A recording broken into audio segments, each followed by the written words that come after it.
evening, it's News360 coming to you live from the News Hub here at Adesawe Kanda. I am Portia Gabo.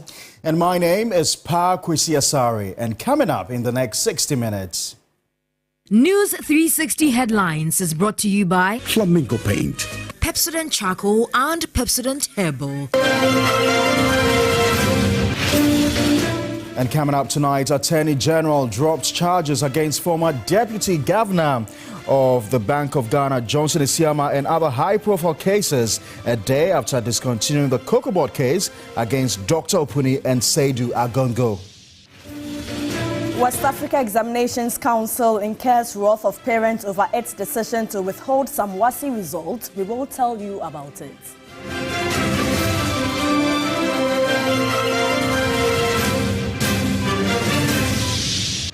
Also tonight, social activist Baka Vomawo apologizes to members of the Appointments Committee over comments suggesting some individuals were paying bribes to secure ministerial approvals. In business news, government completes 93% of the country's debt restructuring, marking a significant step towards economic recovery.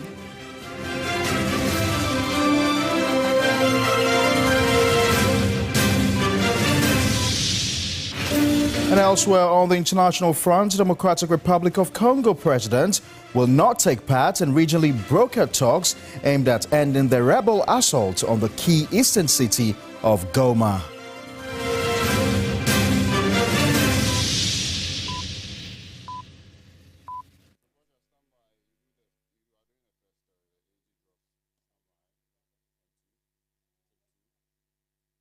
We've got details of all these stories, plus many more coming up in the next 60 minutes. Remember, we're streaming live on Facebook. We're also live on your DSTV channel 279. You can join us with your views, comments, and suggestions on any of our top stories this hour. Feel free to visit any of our social media pages on Facebook and on X. Now, the Attorney General has served notice to discontinue an appeal against the acquittal of Dr. Cassel Atto-Forson and businessman Richard Jakpa for their roles in the ambulance purchase deal at the Supreme Court. The two were facing charges of causing financial loss to the state in the sum of 2.37 million euros. A report by Lord Idwasari. Dr. Cassel Atto-Forson, then a former deputy minister, and Richard Jakpa, a private businessman, were standing trial over alleged financial loss to the state in the controversial 2.37 million euros ambulance procurement deal. The case, initiated by the Attorney General's office, accused the two of willfully causing financial loss to the state through the importation of 30 defective ambulances for the National Ambulance Service. The prosecution argued that Atto-Forson had authorized the letters of credit for the procurement without ensuring proper quality and due diligence. However, the defense maintained that Atto-Forson's actions were in line with his official duties and that he bore no criminal liability for the deal. In March 2023, the High Court ordered Dr. Cassel Atto-Forson and Richard Jakpa to open the defense after the Attorney General's office established a prima facie against them. But the lawyers for the MP for Ejumako Enyanisiem filed an appeal at the Court of Appeal, arguing that the prosecution had not provided sufficient evidence and requested a ruling on a submission of no case. Arguing that the prosecution had not provided sufficient evidence and requesting a ruling on a submission of no case. On July 30, 2024, a three-member panel of justices at the Court of Appeal, in a majority decision, acquitted and discharged the accused after finding that the trial judge had erred in ruling that Dr. Forson should open his defense, as substantive evidence had not been established by the prosecution. The Attorney General under the Akufo-Addo government, Godfrey Wadame, subsequently filed an appeal at the Supreme Court against the decision of the Court of Appeal. In a surprising turn, however, the Attorney General under the Mahama-led government, Dr. Dominic Aine, on January 24 filed a notice of abandonment of the appeal, confirming that the state no longer intends to pursue the case.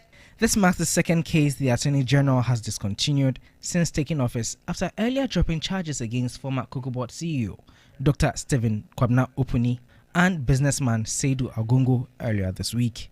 Lord Idwasari, TV3 News, Accra. Well, this evening, the Attorney General's office has also served notice of its interest to withdraw all offences and charges against a former second deputy governor, Johnson Isiama, in the collapse of UT Bank and Hoda Holdings operators of Unibank. It is unclear yet what happens to the other respondents in the case. The Attorney General, Dr. Dominic Ayene, would also no longer pursue charges against former chairperson of the National Democratic Congress, Samuel Ofosu Ampofo. Let me now take you through the case. So Dr. Cassel Atoforson's ambulance case, he was accused and charged for willfully causing financial loss to the state over a 2.37 million euro ambulance deal. And the deputy minister, he was then Deputy Minister of Finance in the year 2013 to 2017 under John Mahamed's administration. The key allegation was that he authorized letters of credit for the procurement of 200 ambulances in 2014, some of which were defective. Let me now give you a timeline of events. In 2012, Ghana signed a contract to procure 200 ambulances. Then in December 2014, Atoforson approved the letters of credit for the deal. Then in February 2015, first 30 ambulances were delivered but were found unfit. And January 2022, he was charged alongside Richard Jatba and Sylvester Anemana and granted bail the sum of 3 million cedis. In June 2023, Richard Jatba alleged that the Attorney General pressured him to implicate Cassel Atoforson. In June 2014, the Court of Appeal acquitted Forson and Jatba.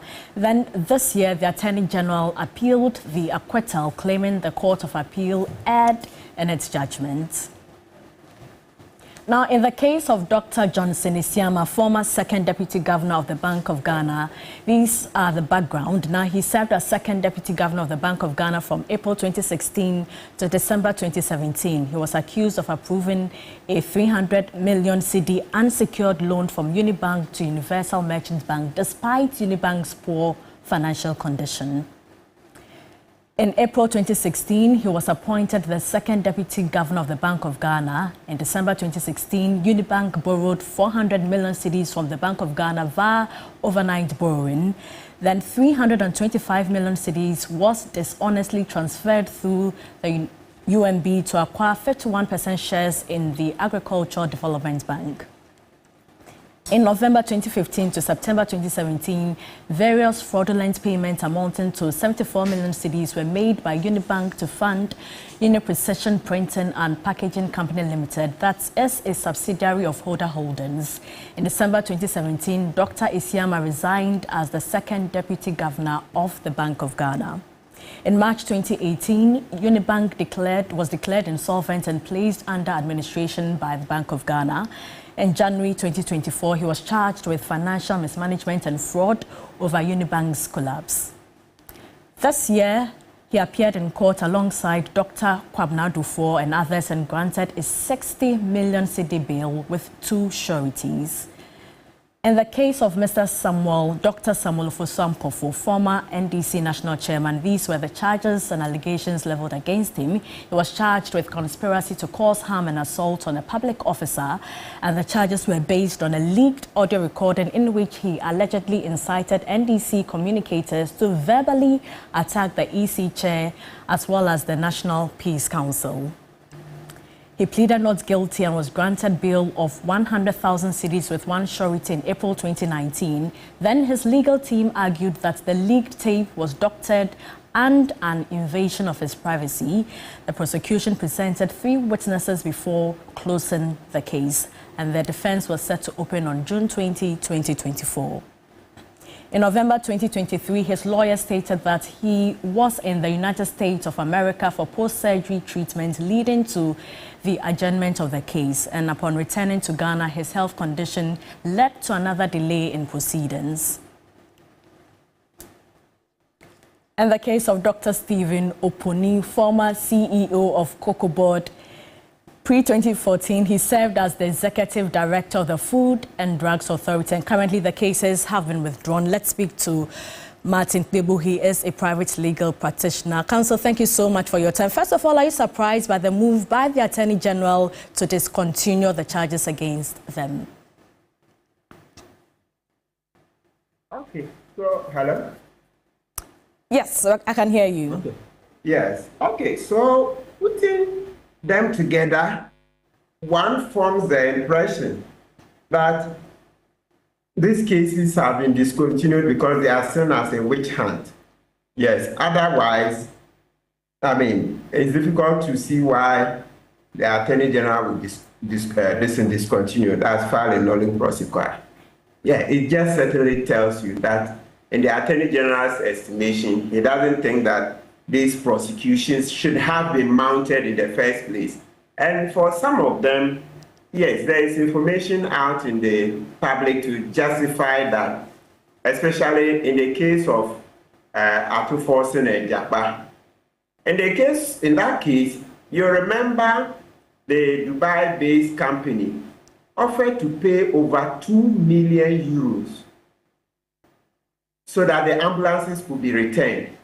And yet, Godfrey Dame remained adamant, raising some very weak arguments that the company is not an accused person before the court, and so the company shouldn't make an offer.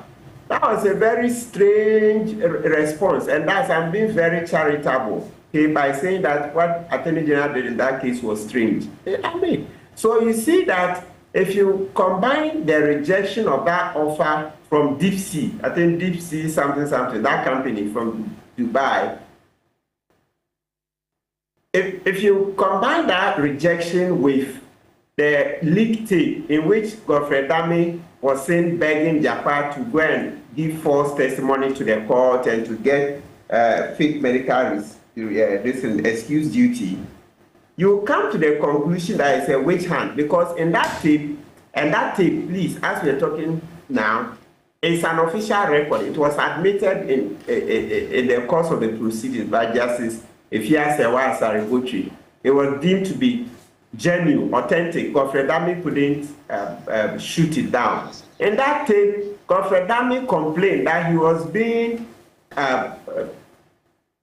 pressed, he was being stressed by Akufo-Addo and Ofori-Atta, finance minister, to get on with the prosecution and to get a conviction at all costs.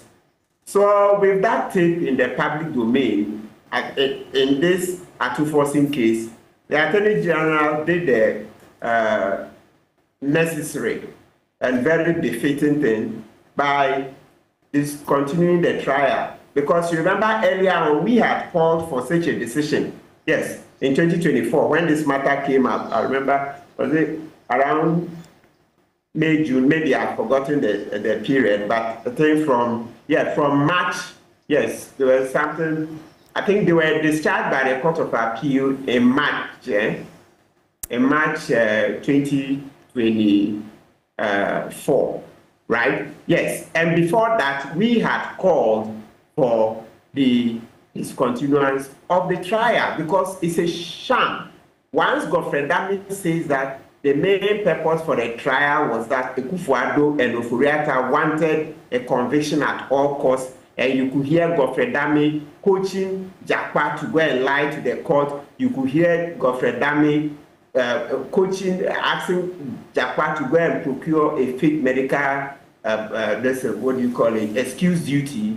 The most honorable thing the Attorney General, Dr. Ayine, could do was to discontinue that trial. So for that discontinuance, we would say that the Attorney General in this case has restored at least the dignity of the court. Yes, something that the Court of Appeal did. Now, Counsel, Shirley, before you go, what about the case of Dr. Samuel Ofosu-Ampofo? Ofosu-Ampofo, own, yes, let's come. There was a tape in which his head to have said certain things. Yes, so I think what he was saying is that what he had said in context wasn't any inciting of violence, etc., right? Yes, so he too had given his own explanations, etc. And you see, if you looked at that in the context of things that Brian Echampo had said, yeah, will not hand over power. Even he, Akufo-Addo, said he would never hand over power to an NDC government. Yes, so Akufo-Addo's own statement that he will not hand over power to an NDC government was seen as subverting our constitution, as treasonable. And you see, people didn't mince words. They took Akufo-Addo on strongly. So if you look at that in the Ofosu-Ampofos trial, that one too, I'll tell you that yes, in a democracy, I mean, speech per se, of course, there are limits. It should not be criminalized. There are exceptions, but I mean, in this particular context. So if you want to see the justification for it, look at the reckless comments Akufo-Addo himself made, and Ghanaians didn't forgive him. They took him on. Mr. Thank you so much for your time. Unfortunately, we have to end the interview here. Thank you so much. Martin Tebu is a private legal practitioner. Social activist Oliver Barker-Vormawor has apologized to members of the Appointments Committee of Parliament over social media posts suggesting some individuals were paying bribes to secure ministerial approvals. Now, through his lead counsel, Barker-Vormawor explained that his comments were not directed at the Parliament Appointments Committee. My colleague George Quenin has more in the following report. Oliver Barker-Vormawor honored the invitation of the Appointments Committee with heavy legal representation, including Nana Atudazi and Victor Kojoga Adawudu.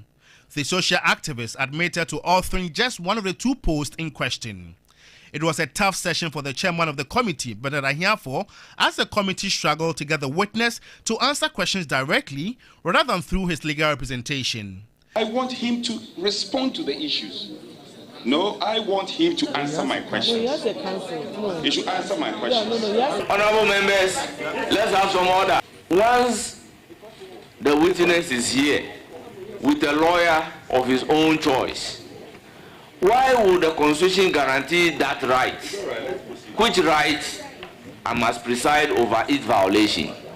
I'm unable.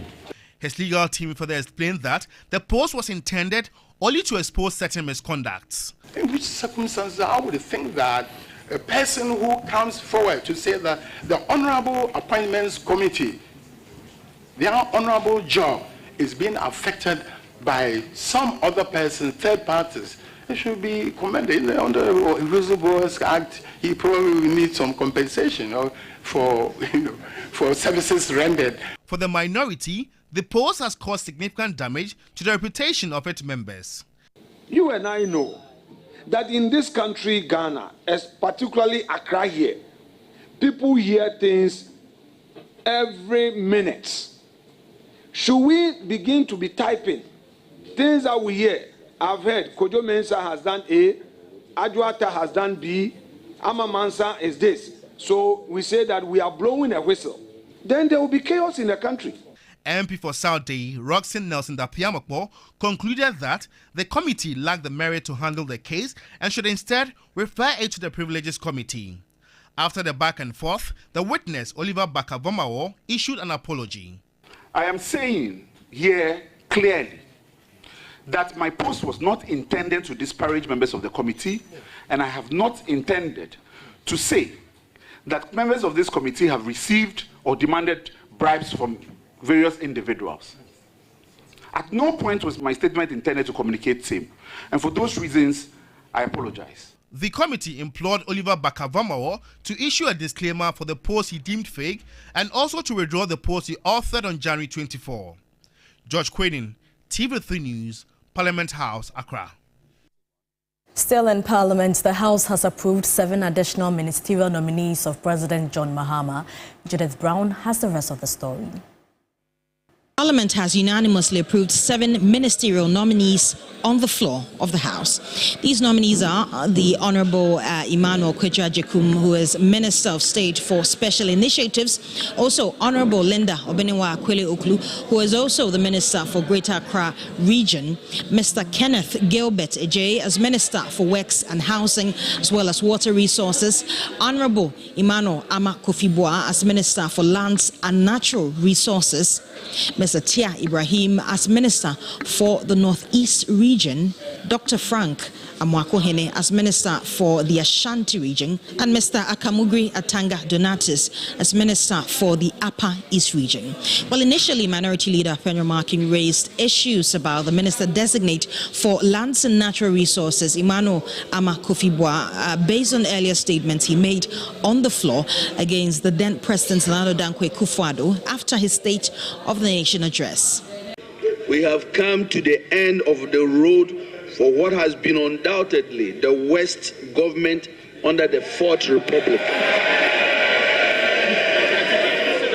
Honourable Speaker, this abysmal record was confirmed on December 7th when the people of Ghana returned the most overwhelming and emphatic vote of rejection of any government ever witnessed under the Fourth Republic. The issue resurfaced during the vetting of the Minister-designate, who was asked to apologize. He, however, did not agree. As Deputy Majority Leader, I had a duty that day. And I believed, and that's what I thought, I believe those were words that resonated with the people of Ghana.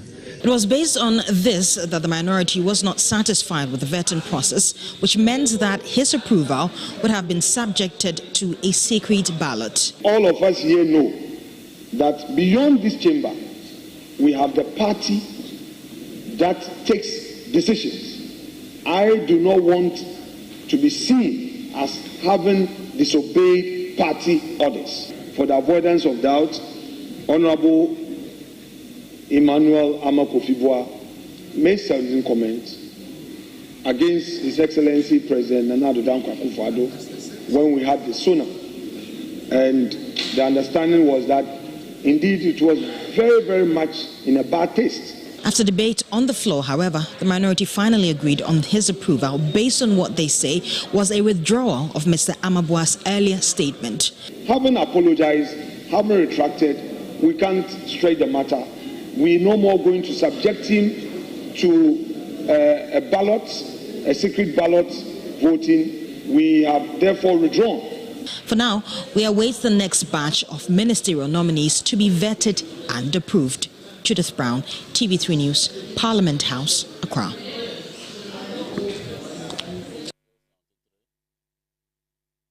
All right, so we'll just take you through the list of those who've been vetted and approved so far. So total appointees, we have 42 with 11 sworn in. We have 25 vetted, and then also 17 of them have not been vetted. So in total, when you look at those sworn in, 7 have been sworn in, 25 have been approved, 25 have also been vetted. So those who are yet to be vetted, we have the Minister for Communication and Digital Technology as well as Innovations, Samuel Nete George.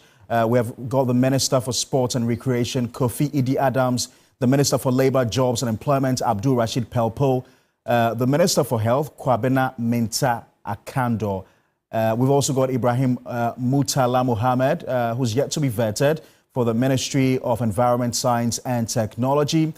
Joseph Bukari Nikbe for the Ministry of Transport, Samuel Okujeto Ablakwa for the Ministry of Foreign Affairs, and Felix Kwachi Ofosu for the Ministry of Government Communications. Still ahead, we've got the Minister of State for Climate Change and Sustainability, Isifu Seidu, the Upper West Regional Minister, Pwazuing Wanga, the Bono East Regional Minister, Francis Owusu Entry, the Western North Regional Minister in the person of Wilbert Petty Brintum. Also, the Central Regional Minister, Western Regional Minister, Ahafo Regional Minister, and then the Savannah Regional Minister.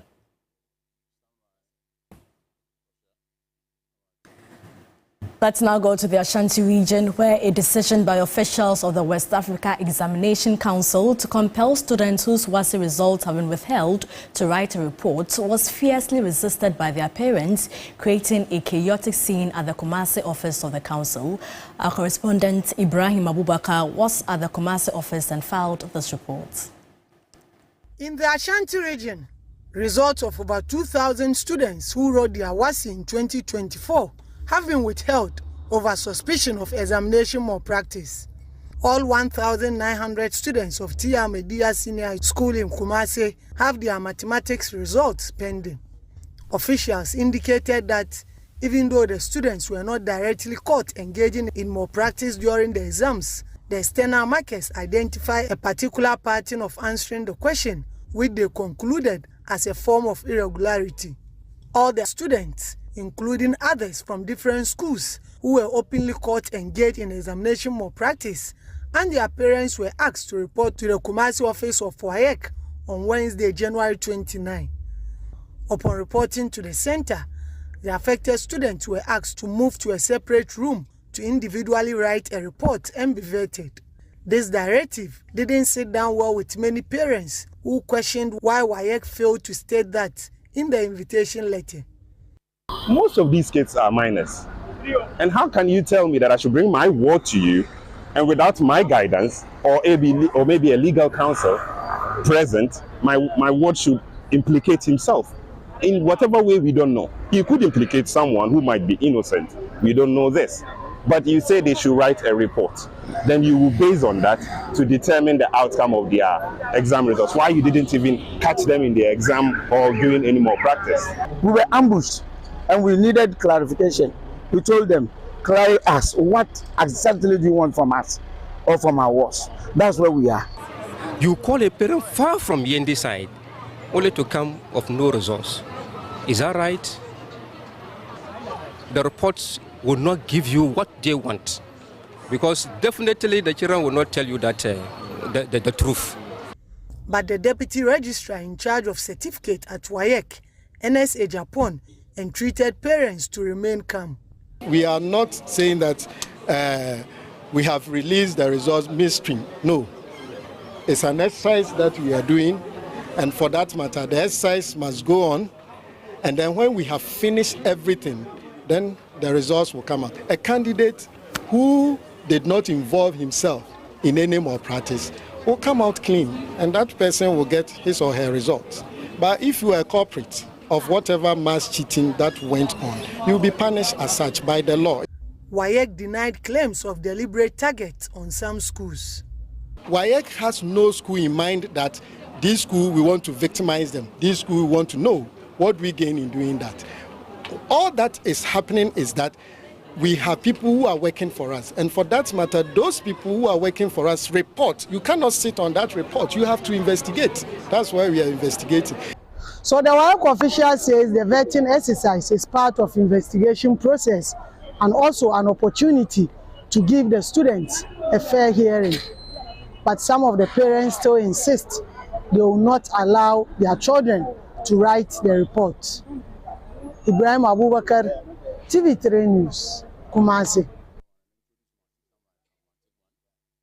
Now, the government of Ghana has successfully secured a $2.86 billion in debt services relief after signing a memorandum of understanding with its official creditors committee. Martin Esiedu is here with us for more. Martin, can you explain further what this entails? Yes, so certainly one of the key issues that bothered Ghanaians and government for that matter was the management of the economy, because also of how much we owed.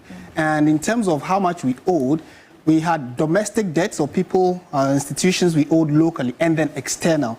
The news primarily is that the Finance Ministry, after some consultations with our external creditors, have come to some agreement.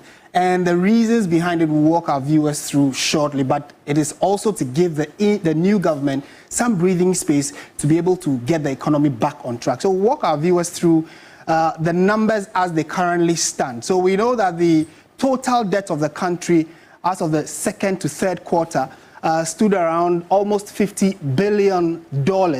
And when you look at the external debt which the current administration or the finance minister managed to sign with our external debt, our external creditors, in the last quarter, we seem to have come to around $28 billion. So the last quarter, October 2024 to November 2024, that's when we managed to drop to a $28 billion debt external debt that we currently owe as a country. And let's go specifically to the key issues bordering why this is necessary. It is because it needed to give the current government some breathing space, like we indicated, and the understanding that both teams, the external creditors and government of Ghana, have arrived at is that an agreement with the official creditors has been finalized. 25 creditor countries signed this MOU with China and France, leading the OCC, or the Official Creditor Committee. And the specific amounts we owe as a country to our external creditors is $2.8 billion. Amount remaining to restructure is 2.7 billion. So there's a 3%, that's about 3% of our total debt. Now, this is important to note because the specifics of the agreement is also to help the current administration make space and get back on track in ensuring that the economy is able to recover, and those that we owe. Now, one other challenge that the NPP government faced was that they were unable to have some agreement because they are defaulted on the repayment of our debts. So the agreement also gives the current government time, like come to an agreement with our external debtors that instead of paying maybe by end of year or end of next year, let's restructure because I'm a new government and I do not have the total finances to fulfill the obligations of repayment. So let's come to a different agreement so we can accomplish this. And so these are the outstanding holdback. About 7% of our creditors, which include about 60 international banks, which could be institutions, are the ones that we are yet to conclude our negotiations with. The next steps for the government is bilateral agreements with the OCC members to implement the terms of agreement under the MOU, and then further negotiations with the commercial creditors to ensure that they're able to come to some finality. And the agreement provides financial flexibility for economic recovery. So the government is hoping that at the end of all of these, the implementation process, they will be able to make some headway. Thanks very much, Martin, for bringing us up to speed with the latest on the finance front. To other news right now, Professor Samuel Akoria Kaba has been confirmed as Acting Director General of the Ghana Health Service. The renowned medical practitioner and neurosurgeon hopes to help implement the NDC's campaign promises on the health sector in its second term of the John Dramani administration. Professor Samuel Kaba brings a wealth of experience to the role, having served as Director of Institutional Care Division for over 12 years, Deputy Director of National Ambulance Service for over 7 years, where he played a key role in establishing the National Ambulance Service, and currently as Director of Special Duties and Neurosurgery Training. I am indeed very happy that Professor Samuel Kaba has been appointed to carry out the mantle for me. Ghana Health Service is not new to the Acting Director General. He's familiar with organizational culture, our strengths, our challenges, and above all, our mandate and what we really stand for. To start, we see the problem, but we need to communicate with you, okay? He led a team of medical experts in the successful separation of Ghana's conjoined twins and pioneered the use of virtual reality and telemedicine in neurosurgery, introducing cutting-edge technologies to Ghana's healthcare landscape. As a seasoned medical practitioner, associate professor in neurosurgery and public health physician, Professor Kaba has a track record of over 26 years, including 22 years as a consultant neurosurgeon.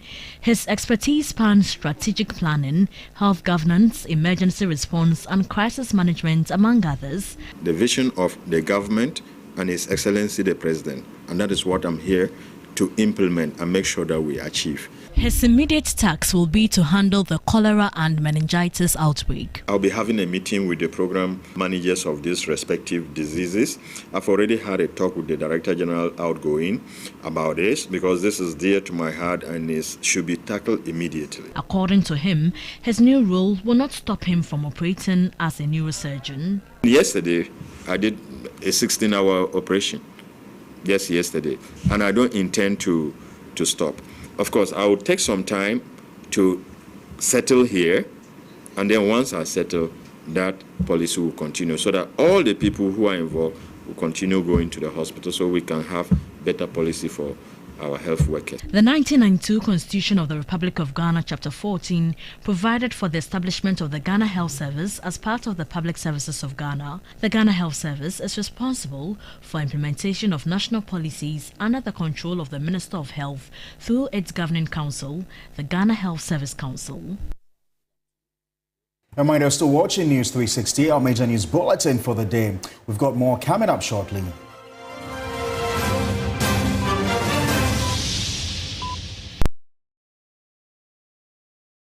You know, one bucket of Flamingo paint is equal to several buckets of any other paint brand on the market. Flamingo paint, superior durability, superior hiding, superior coverage. Flamingo paint, simply superior. You know, one bucket of Flamingo paint is equal to several buckets of any other paint brand on the market. Flamingo paint, superior durability, superior hiding, superior coverage. Flamingo paint, simply superior.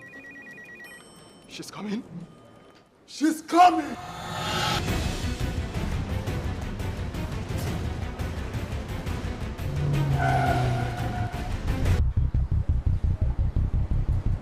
Oh, it's in.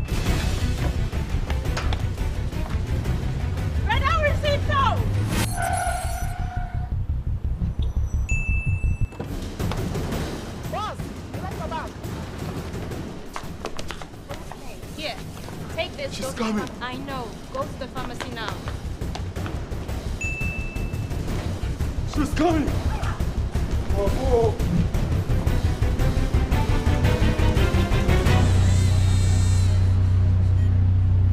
She's here. Pay faster, pay safer, and pay easy with Momo app. Download now and pay with the QR code, merchant ID, and so much more. Whenever you fly to space or take your first step as baby, SoftCare always stays with you. New SoftCare Space Series is rooted from space technology. Keeps you dry and comfortable for 12 hours long. Offers you the most effective protection during your space journey. SoftCare. Protect your leap.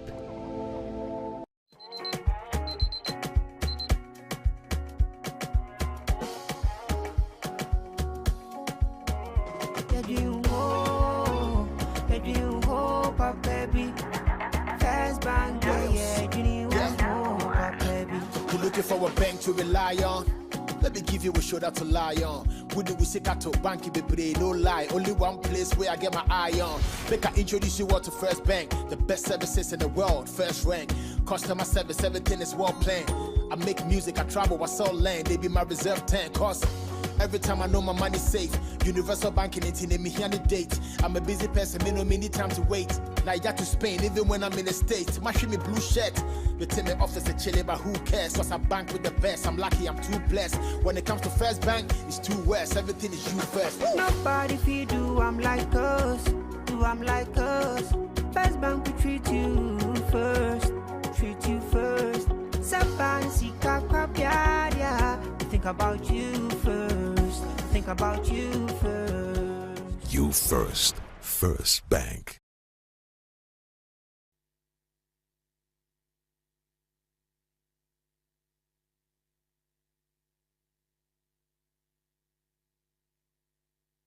The business segment is brought to you by MTN. West Hills Ridge Property, Eden Heights.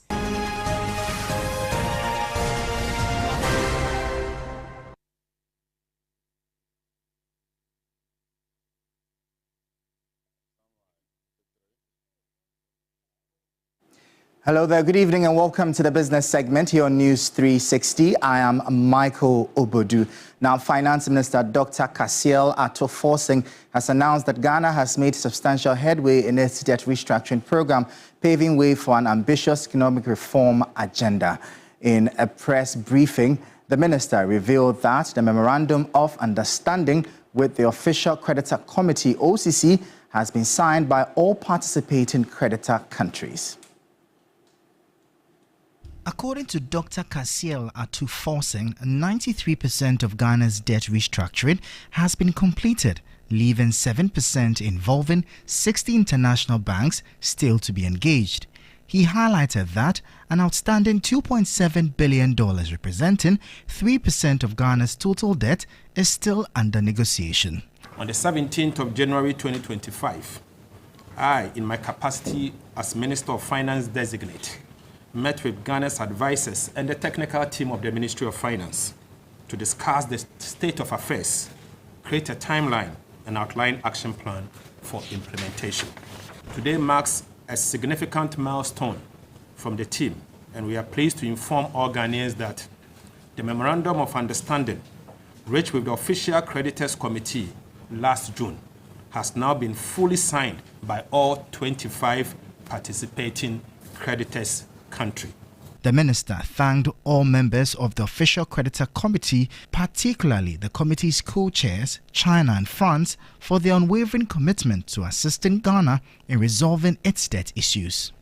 We take this opportunity to appreciate the efforts and support so far by the external commercial creditors and urge them to support us to complete this process as soon as possible. With this progress on the debt restructuring, we will now focus our economic recovery through the implementation of an ambitious reform agenda, fostering strong and inclusive growth for all Ghanaians.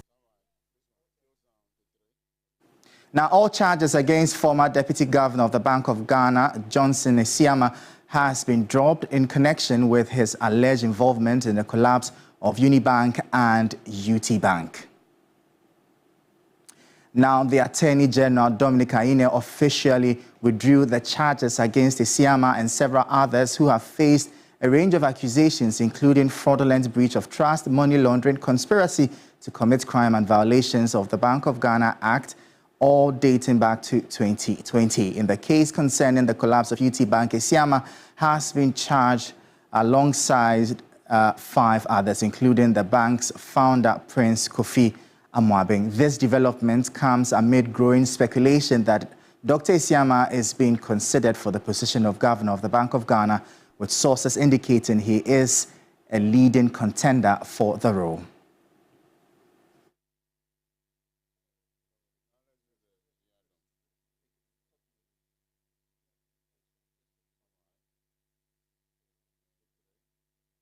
Now, Dr. Eric Boakye-Yadum, a senior lecturer at the University of Professional Studies, Accra, has welcomed the signing of the Memorandum of Understanding, MOU, with the Official Creditor Committee, stating that it will have a positive impact on the economy. According to Dr. Yadum, the MOU signing will improve investor confidence and ensure general economic stability. This development is expected to create a favorable business environment, attracting investments and promoting economic growth. As a country, we have a habit of setting committees for almost everything. But we should be able to make good use of existing state structures that have made provision to advise the government, especially in economic policies. A typical example is the National Development Planning Commission.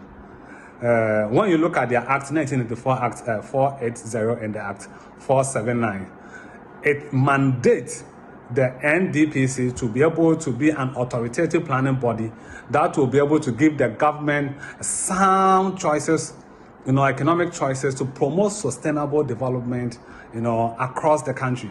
And in Kufuor's administration, the NDPC played a critical role in moving the country from low-income country to lower middle income. Now, country senior partner at PwC, Vish Ashego, has highlighted the crucial role of capable private partners in ensuring the successful execution of projects under Ghana's public-private partnership initiatives. Speaking at the first Graphic Business Stanbic Breakfast meeting for 2025 in Accra, he stressed that government's commitment and support are also essential to unlocking the full benefits of PPP arrangements. The Graphic Business Stanbic Breakfast meeting was themed Public-Private Partnership Financing Option for Sustainable Development. Country senior partner at PricewaterhouseCoopers, Vish Ashego, took participants through the theme, highlighting the opportunities that exist in public-private partnership financing options for sustainable development. The idea is that the private sector is stepping in to provide public infrastructure that the government otherwise would have done. The private sector is stepping in to provide a public service that a government agency would otherwise have done. So you must have a capable private partner. Otherwise, the whole principle of a PPP falls apart. And unfortunately, we have seen projects where the private partner has not been able to deliver, and then the project runs into trouble. Visha Shiagbo emphasized the need for government commitment to harnessing the full benefits of public-private partnership arrangements. When I say government commitment and support, it could be from a financing perspective, but it doesn't always have to be. It could be from a regulatory perspective. It could just be from, as the chart shows over there, ensuring that timely approvals are received and that processes move as quickly as possible so that the project can be delivered or the service can be provided efficiently. The Graphic Business Stambik Breakfast Meeting is a thought leadership program that brings together experts, captains of industry and opinion leaders to engage in solution-oriented discourse on selected themes relevant to current national issues. Gassem, a leading cement manufacturer in Ghana, has rewarded its loyal customers with cash prizes, vehicles and other items. The company has meanwhile committed to investing to ensure its products remain the best on the market. The event brought together esteemed guests including top architects, builders, contractors and distributors of Gassem. It was aimed at appreciating the loyalty and patronage of its customers over the years. The managing director for Gassem, Dr. Frank Huber, says the company will continue to invest in its operations to ensure that its products meet the highest standards of quality. You know, Gassem has been around for a long time and proudly calls itself a nation builder. And the one promise we can make is we will continuously dedicate ourselves to quality cement.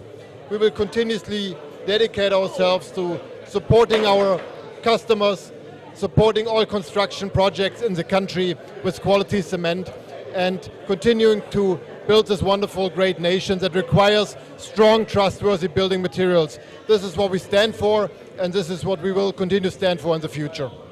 The three top distributors received 1 truck each. The overall best distributor for 2024, Awalem Company Limited, Evans Etuchin, expressed his excitement.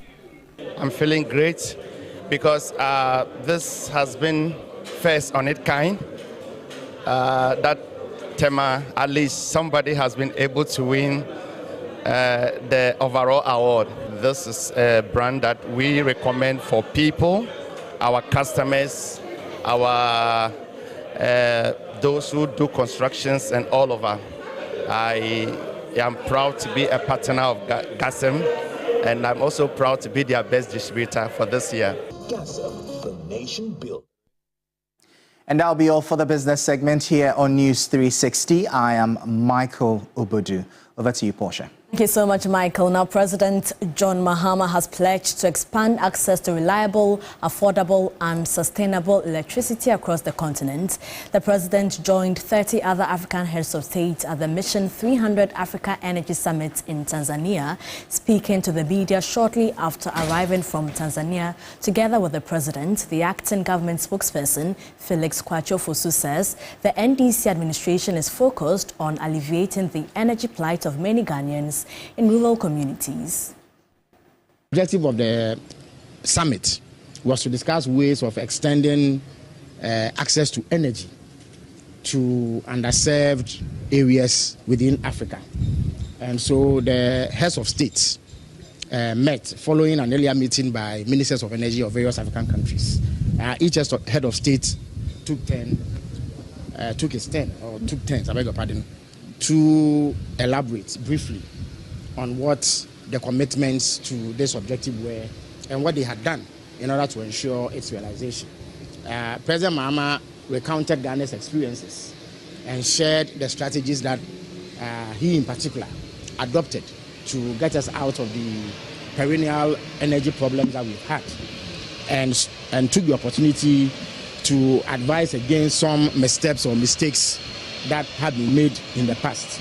He then reiterated Ghana's commitment to ensuring that many more of our citizens get access to electricity. At the moment, Ghana has electricity access of about 83%, which is one of the highest on the African continent. There were countries at the summit who disclosed that they had between anything from 12 to 19% access to electricity. So it shows that Ghana is streets ahead of many of its contemporaries. But more needs to be done to ensure that many more of our citizens have access to electricity, and that the benefits of having this access to power are accrued for rapid socio-economic development. So this, in a nutshell, is what transpired. A reminder, you're still watching News 360. Still ahead, we have the very latest in the world of sports.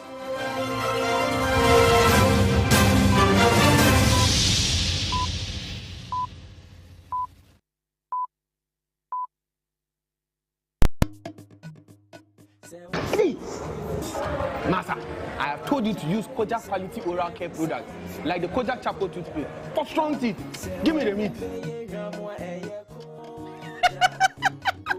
Sis, that guy. Ajay, my teeth.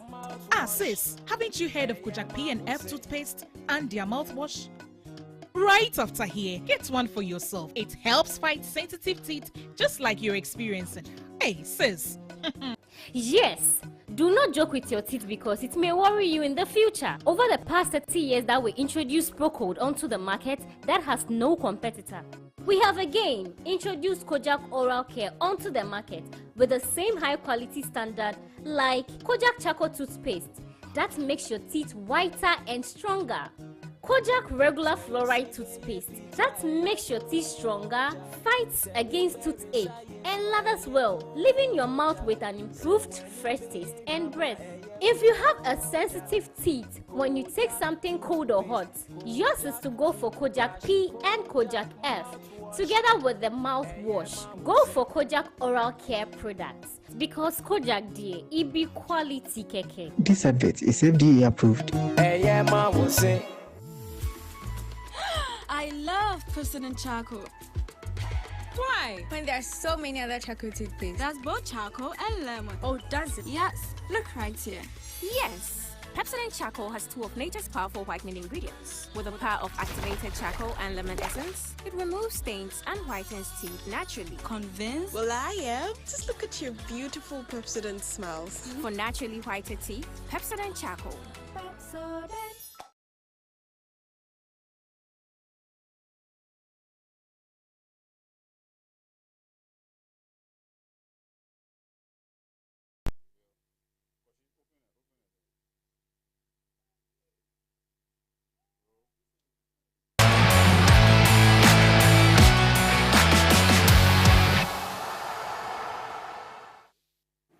Hello there, good evening and welcome to the sports segment here on News 360. My name is Bill Lishen. Now on to our first story. The Ghana Football Association has overhauled the Black Stars technical team following an extensive review of the team's performance during last year's Africa Cup of Nations qualifiers.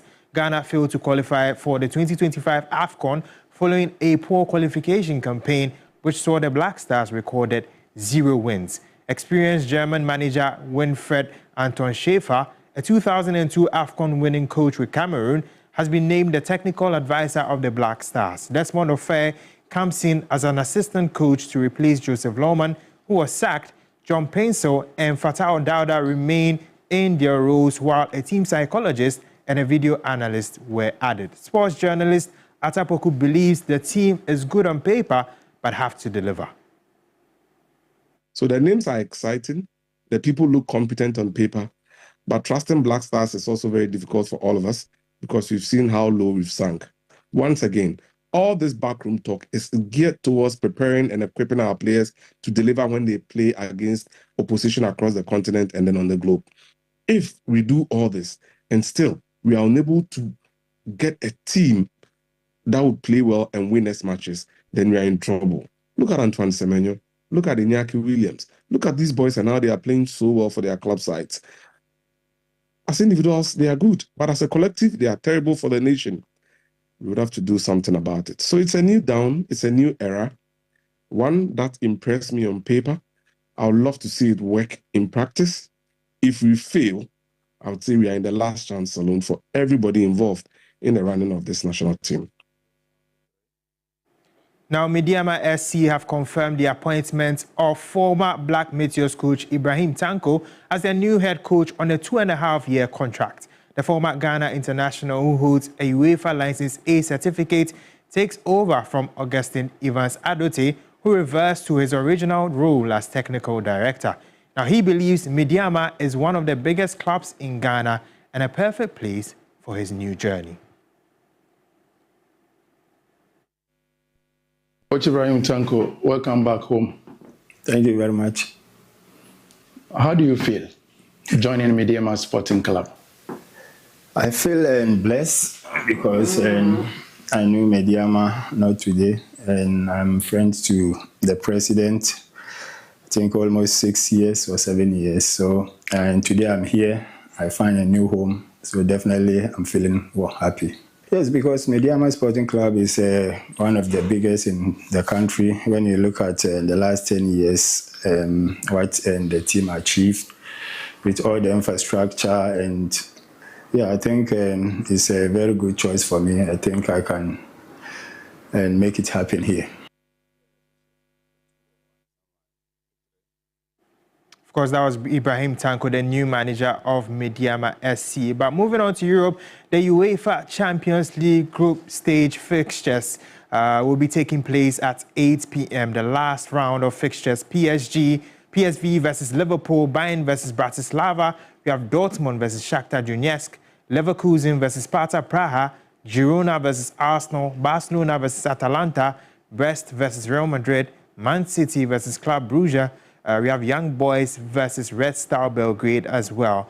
And some other fixtures coming your way. That is LOSC Leo versus Feyenoord, Juventus versus Benfica, Aston Villa versus Celtic, Dinamo Zagreb versus AC Milan, Inter versus Monaco, Sturm Graz versus Leipzig, RB Salzburg versus Atletico Madrid, Sporting versus Bologna, and Stuttgart versus PSG.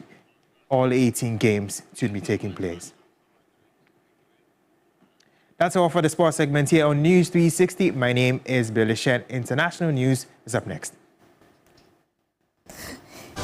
The Democratic Republic of Congo's President Félix Tshisekedi will not take part in regionally brokered talks aimed at ending the rebel assault on the key eastern city of Goma. Kenyan leader William Ruto had invited Tshisekedi and his Rwandan counterpart Paul Kagame to a virtual summit later on Wednesday.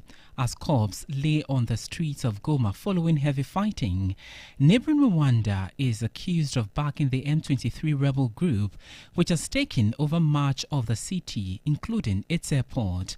Rwanda Defense Force RDF said on X that about 280 Rwandan mercenaries who were fighting on the side of DR Congo's army had surrendered to M23.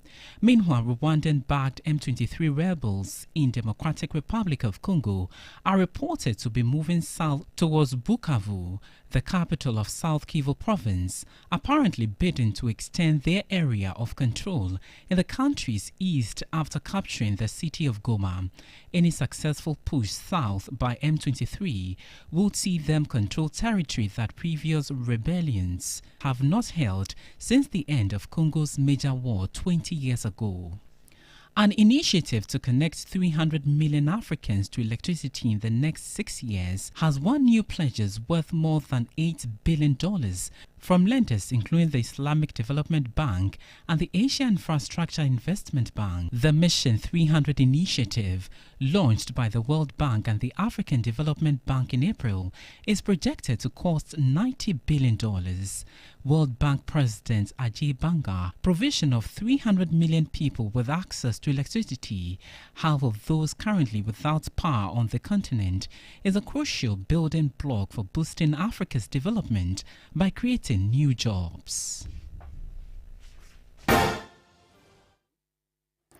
that's how we conclude News 360. Thanks very much for watching. For more news, you can log on to our website.